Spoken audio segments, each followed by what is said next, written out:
Ladies and gentlemen, good morning to all of you. It is a pleasure to see you down here in sunny Antalya. It's a pleasure to be, on a personal note, to be coming back. Mr. Minister, you're also second time here. It is my pleasure to be your host for the next 30 minutes. Welcome to this edition of ADF Talks. We're going to be talking about a new chapter for our region, the prospects for inclusive peace in the Southern Caucasus. Now, the Nagorno-Karabakh conflict was perhaps, if not the longest lasting conflict in the post-Soviet space. But the trilateral declaration that was signed between Azerbaijan, Armenia, and Russia in November 2020, not only did it bring an end to the conflict, but it was also a precursor to a new foundation to be laid.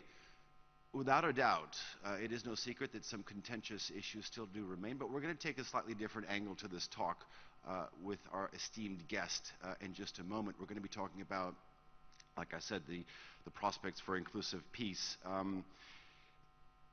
We're going to be approaching this from a different angle. The geopolitical situation of the region is ever so changing. It is no longer an isolated outpost of the former Soviet Union. It is a region that interacts with and is influenced by a much greater geography. So I hope that our discussion today will actually shed some light on this issue. It is my pleasure to welcome to the stage here at ADF Talks at the 2022 Untitled Diplomacy Talks the Minister of Foreign Affairs of the Republic of Azerbaijan, His Excellency Mr. Ceyhun Bayramov. Mr. Minister, welcome to Antalya. Thank you, Alican Bey. First of all, I'd like to thank you. I'd like to thank all the organizers of this wonderful event. This is the second time I personally participate, and we came from Azerbaijan with a big team, and we found this as an extremely interesting and important event. And by the number of participants, by the number of issues discussed here, definitely the most pressing issues of the world now these days discussed in Antalya. And again, I want to thank and to congratulate all the organizers and my dear brother Mevlut Çavuşoğlu for this excellent job which they did so far, and I'm sure today will be successful continuation. We hope so too. Thank you very much. Let's get the ball rolling. Mr. Minister, let me ask you how you describe the situation in the post-conflict situation in the Southern Caucasus.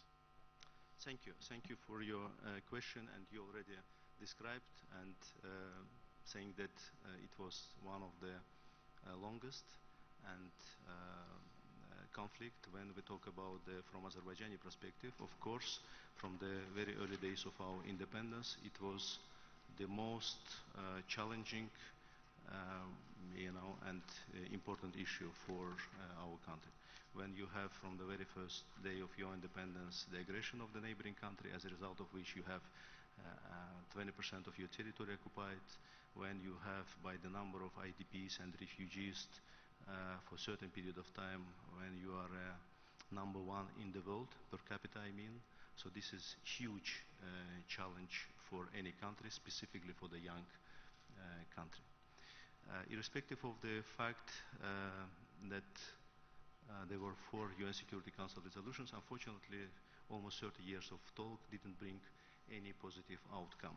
And as a result of 44 days patriotic war and signing of trilateral declaration, this issue was resolved by, we would say, military political means, because 4 out of 7 regions were liberated as a result of military operation, and 3 out of 7 were liberated as a result of the signing of trilateral declaration. The view and the position of Azerbaijan in respect of this, it not only established new post-conflict situation, it not only restored the international and historical justice, but also opened new opportunities for the region. Why we are saying this? Because it was the first time in our modern history, I mean both Armenia and Azerbaijan, when we do not have de facto occupation of territory of one country by another country. And this is extremely important point which actually sets up sets the most important but minimum precondition for normalization of interstate relations. Because when we talk about the peaceful and prosperous South Caucasus region, of course here the most important issue, this is the relations between Armenia and Azerbaijan, because separately Azerbaijan has very good, friendly, neighborly, strategic partnership relations with Georgia. Armenia also has good relations with Georgia, and let's say the missing part, this is Armenia-Azerbaijan relations. And we very well understand this and also understand our responsibility, and that's why from the very first days after the signing of trilateral declaration, Azerbaijan proposed and did number of steps in relating to the potential normalization of interstate relations between Armenia and Azerbaijan. And what are these steps? If we look at the, let's say, the political dimension of the interstate relation between Armenia and Azerbaijan, the president of Azerbaijan in number of occasions actually announced openly that Azerbaijan is ready to work in respect of the big peace agreement between Armenia and Azerbaijan to normalize interstate relations. This proposal was reiterated number of times during the last year. Unfortunately, within the almost 1 year, this proposal has not been reciprocated. And then, quite recently, we did another step in order to show our flexibility, in order to show our goodwill.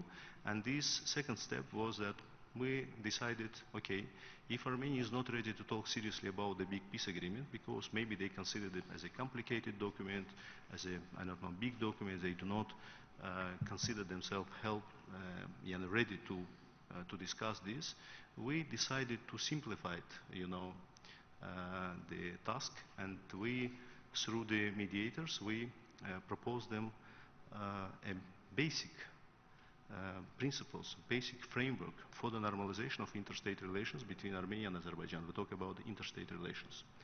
And these basic principles, they are all, of course, based on the international law, on the normal, customarily, I would say, practice of good neighborly relations between other countries. And we hope that in this way, let's say by it will be easier for Armenia to respond to this. If we have positive response, of course, it can be the first but very important step towards normalization. There is another dimension of course, we cannot do just, one step and sit and wait.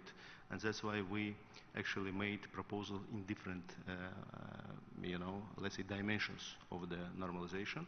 And another important step was the connectivity, the opening of communication between Armenia and Azerbaijan. And here I want also to remind to the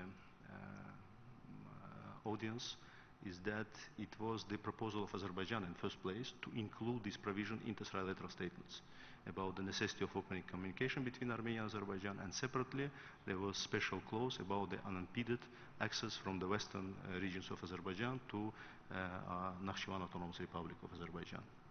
And to this effect, in January 2021, there was established the trilateral working group led by the Deputy Prime Minister of Azerbaijan, Armenia and Russian Federation, and for almost now more than 1 year, the discussions, talks in respect of the opening of communication, some technical issues, monitoring groups, etc., they are working. So we are doing our best in order for this process to happen. Unfortunately, the progress which has been made so far, there was some progress, I would say, but the, let's say, the scale and the, let's say, the speed of the progress is not one which we would, ideally would like to see. But being, let's say, responsible international actor, in parallel with these talks, Azerbaijan started implementation of this specific project in its own territory. I mean, the construction of the railroad, construction of the highway from its territory towards the Armenian border, so that when we agree the terms, it will be easier, let's say, to join, to connect. And I can also inform you that around 30% of the projects, both relating to the construction of the railroad towards Armenian border and highway towards Armenian border, already completed for 30 years. And by 2023, all this project will be finished.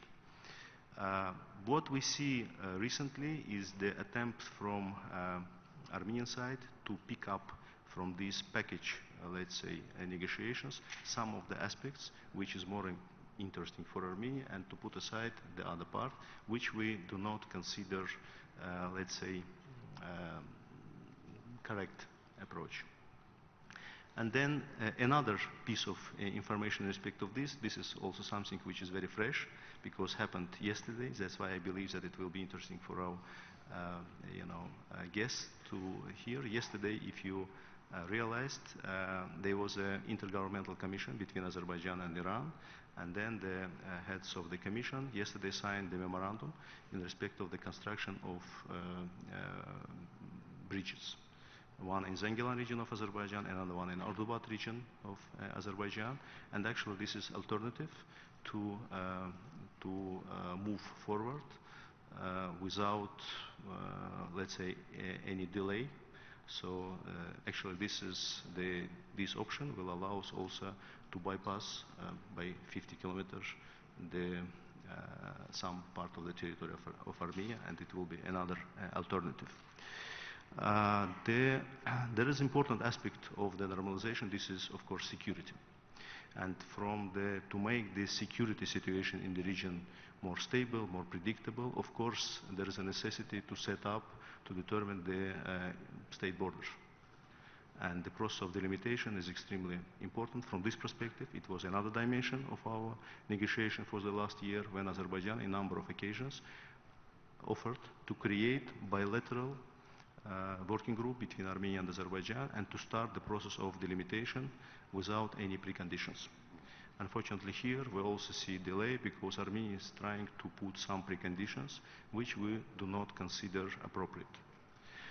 Let's wait and see what will be there. And probably the last but not least in this process, we understand right after the signing of Trilateral Declaration is that the element of trust is important between the parties, and because of the absence of any relations for the last 30 years, of course, definitely there is a lack of trust between the parties. And starting from November 2020, in different, let's say, aspects and directions, Azerbaijan did a number of unilateral steps, positive unilateral steps, in order to show its sincere approach and goodwill to establish good neighborly relations. I can name some of them just to save the time. Within a couple of weeks after the signing of Trilateral Declaration, Azerbaijan offered its infrastructure and territory for the humanitarian access for the local population through its own territory. It happened the first time within the 30 years, because of the war. Azerbaijan provided access and roads through its territory, Goris-Gafan Road, which was, linking not only two Armenian cities, but actually the territory of Armenia with its southern eastern regions. And from November 2020 until September 2021, Azerbaijan did not implement any, let's say, checking and or monitoring. And all access. Absolutely.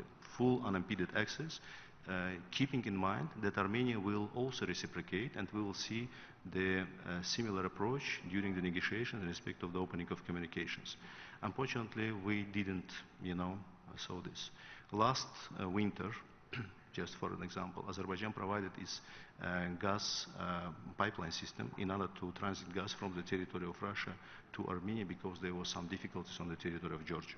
It was another goodwill gesture from our side in order to show our, let's say, sincere approach. From the very first days after the signing of Trilateral Declaration, Azerbaijani military forces engaged in the operation of search of the killed Armenian servicemen. And within this period of time, more than 1,700 Armenian servicemen, remains, bodies were collected together with ICRC, with peacekeepers, with Armenian military forces, and provided to Armenian side, irrespective of the fact that we still do not have information about the fate of almost 4,000 Azerbaijanis who are missing from the First Karabakh War. To be precise, 3,890. Mr. Minister, I think you gave a very excellent overview of the situation. Thank you. We do have limited time, so I sort of want to move on rapidly. You talked about the fact that this is the first time that no territory is being occupied in the region, and the steps towards normalization in terms of interstate relations.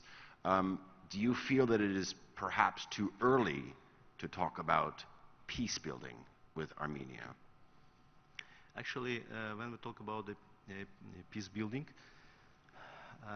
and here actually yes and no.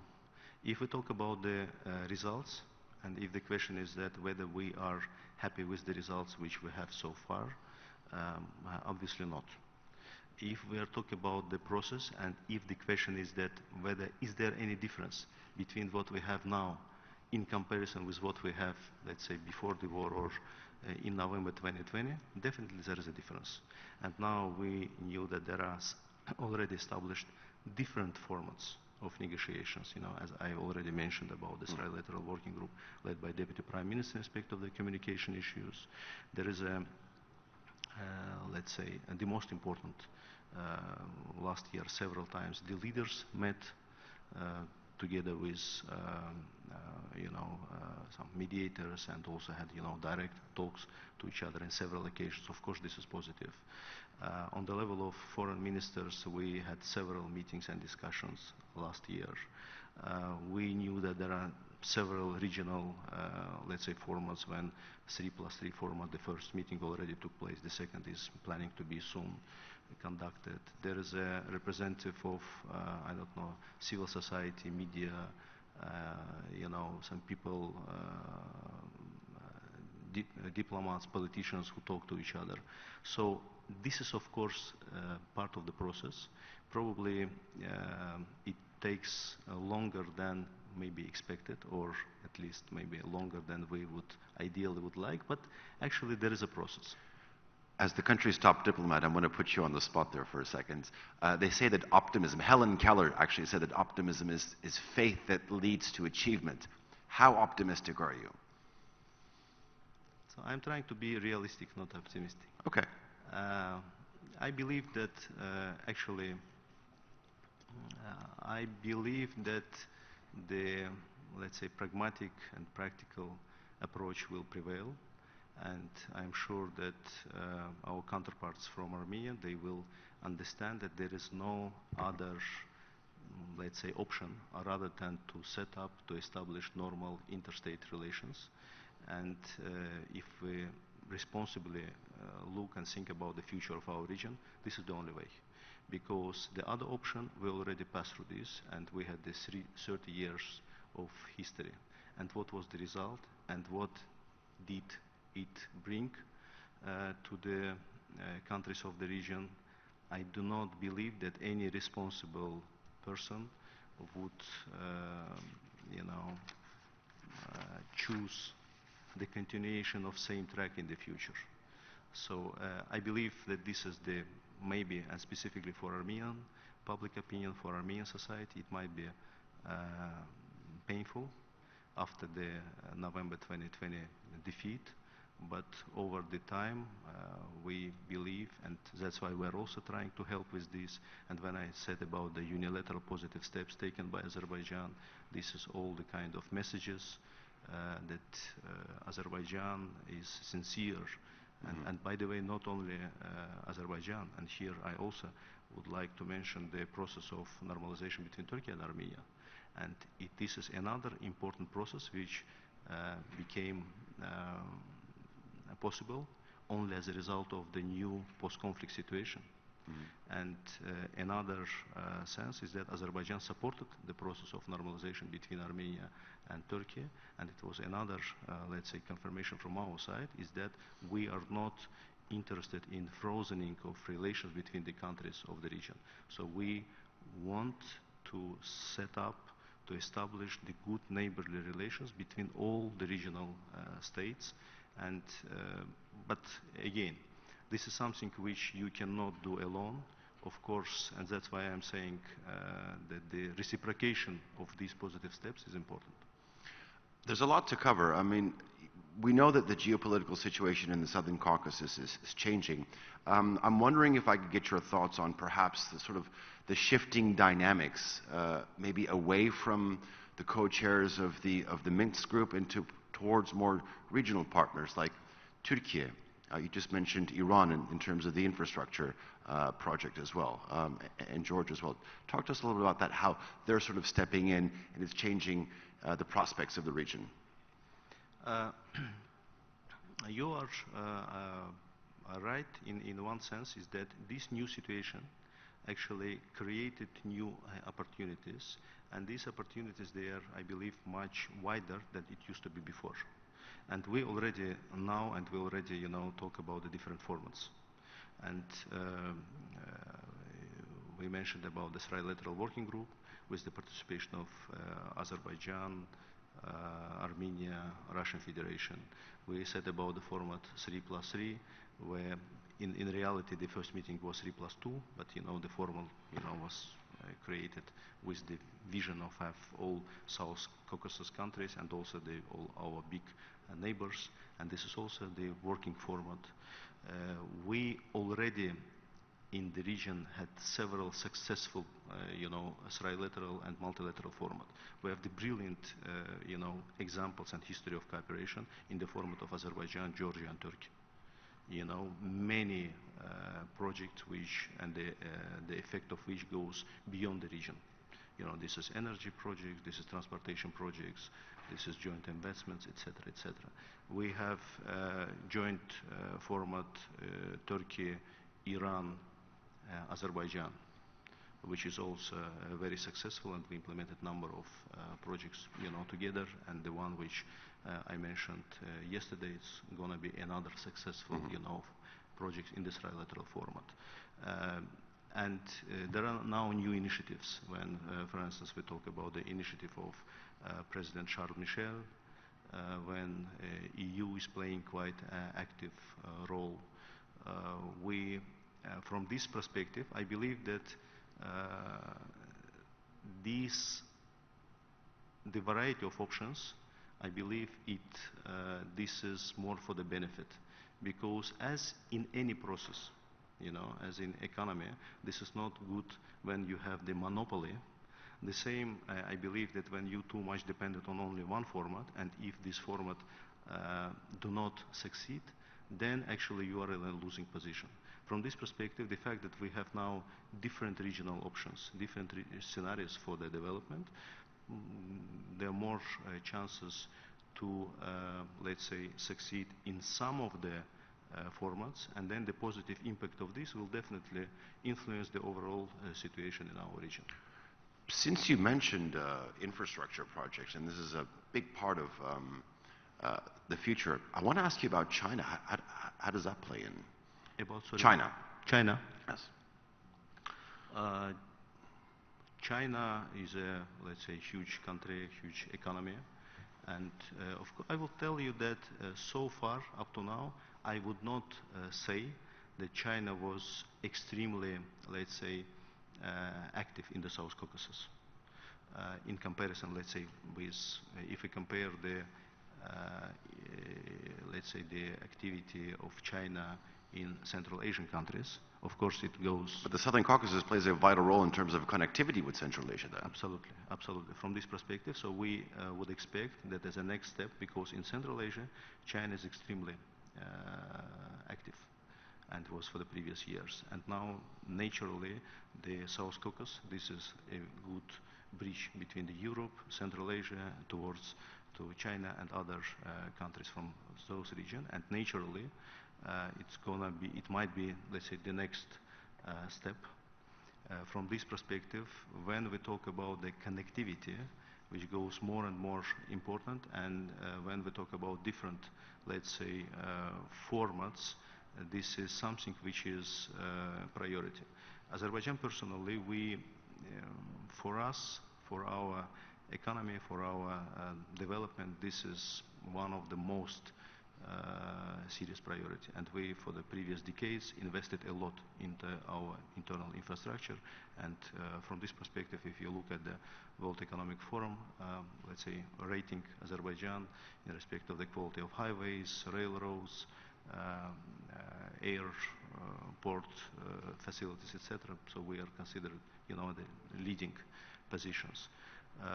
From this perspective, we believe that we already established several routes through the territory of Azerbaijan, which are very good in operation, and the volume of transit from our country is increasing. And even during the COVID time, we had a quite significant growth on the road north-south, east-west from our territory. And this new situation and post-conflict situation, we believe that can create another alternative routes, also possibly with the participation of Armenia. And actually this is something which we are offering, and we believe that it can be another option. Since we looked east, for my final question, Minister, before I open up to the floor, I want to ask you about the West, specifically about your strategic partnership and alliance with Turkey, as we are here in Antalya. The Shusha Declaration was signed, ratified, and is being implemented right now. Evaluate for me and our audience here the state of relations and your perspectives on the bilateral relations. When we talk about the bilateral relations between Azerbaijan and Turkey, I believe that this is the unique example in the world. When we talk about the bilateral diplomatic relations between Turkey and Azerbaijan, this year we celebrated the 30th anniversary. But in reality, the fraternal relations, the brotherly relations between our countries, between people, it goes to the centuries. Within these 30 years after the, let's say, regaining of our independence in the early 1990s, if we look at the, let's say, achievements in the relations between Azerbaijan and Turkey in all spheres, they are remarkable. So we signed together with Turkey around 300 agreements. This is more than with any other country in the world. The, let's say, the economic cooperation between our countries, irrespective of quite difficult situation relating to the COVID, in 2020, in 2021, we had increase. In 2021, we had 12% increase, and turnover achieved around $5 billion, but we believe that much more can be done. When we talk about the mutual investment, the amount exceeds 30 billion. 19.3 billion investment from Azerbaijan to Turkey, 13.2 billion investment from Turkey to Azerbaijan, with the participation of Turkey and also Georgia. We implemented huge regional, not regional, you know, the huge projects which actually changed the energy map, for instance, of Eurasia. This is Baku-Tbilisi-Ceyhan, Baku-Tbilisi-Erzurum, South Caucasus corridor, which is probably the most important project now, not only for our region, but for the whole Europe. And we know growing interest from the European country, from a member state, from EU, to expand this project. And Shusha Declaration, which was signed in June 2021, and by the way was ratified early this year and become the integral and most and extremely important part of our also national legislation now. It actually confirmed the already, I would say, existing ally relations between Azerbaijan and Turkey, and put this on a absolutely, you know, high level, the same level of relations we also see in all other areas like media, communication, humanitarian areas.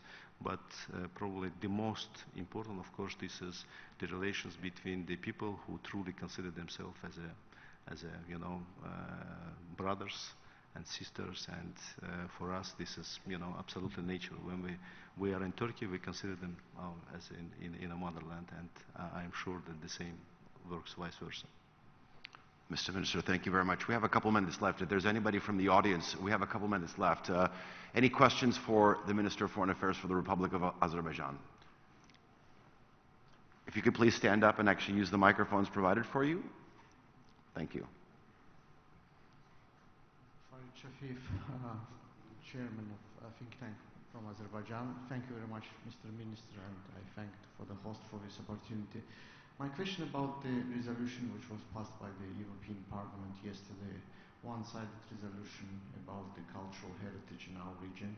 what is your reaction of the Minister of Foreign Affairs, and generally, we know that the massive destruction of cultural properties on the territory of Azerbaijan, 65 mosques and some other important cultural heritage was destroyed. How much under discussion now the fate of cultural heritage in bilateral talks, and what the practical steps the ministry is going to do and the government is going to do to bring those who destroyed it to the justice. Thank you.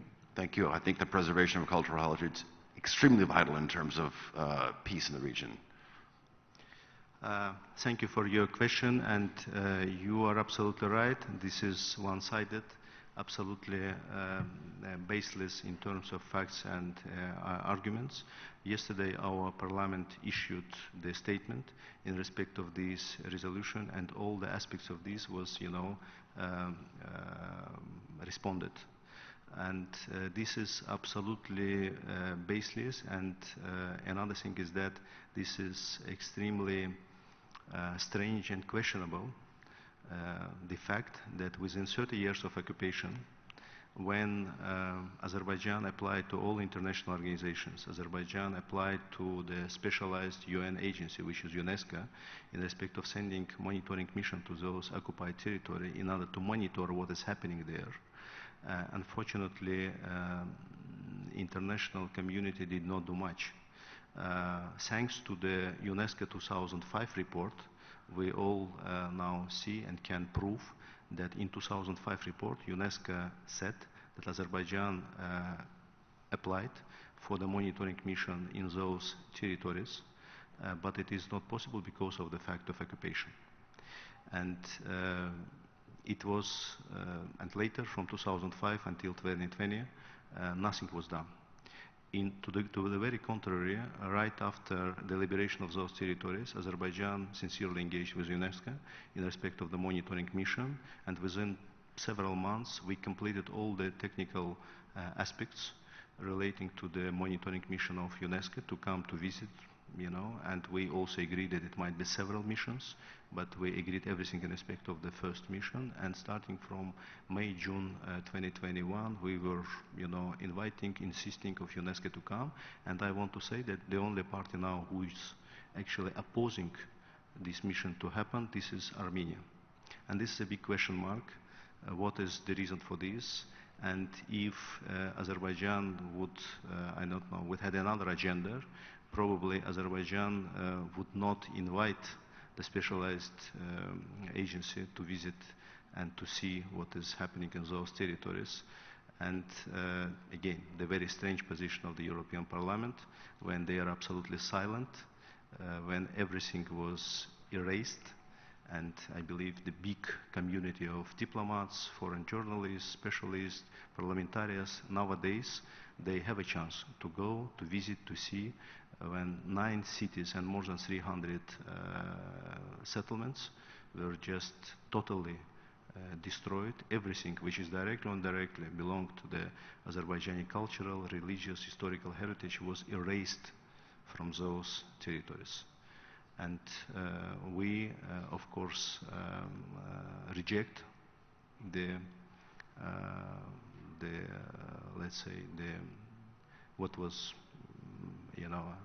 adopted, and I believe that our parliament yesterday gave the very right, correct, just, and professional response. Thank you very much. I think we may have time for one more question. Any questions from you? Yes, if you could please stand up.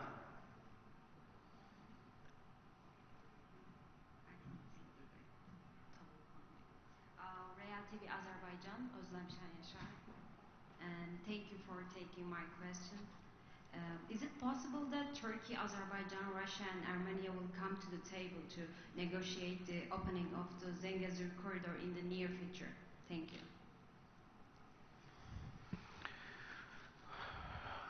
As I mentioned, we have different formats, and the format which you mentioned is absolutely natural, because Turkey and Russia, they are big countries, big, let's say the biggest regional countries. Of course, they are interested in opening of this communication, because, as we said, when we talk about the Zengezur corridor, it is not something which, as a result, Azerbaijan and Armenia, or Azerbaijan with Armenia, will benefit from this.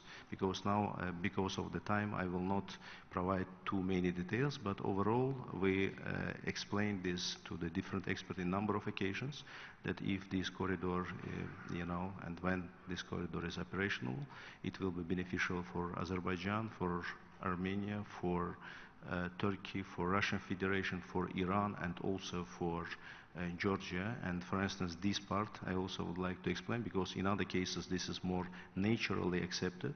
In respect of the Turkey, in respect of the Georgia, some experts had an impression that it is not beneficial for Georgia because Georgia will be aside, but this is not true. So Georgia also will benefit from this, because at least as an Georgia, through the operation of Zengezur corridor, can have also a railroad connection with Iran, which Georgia at the moment do not have.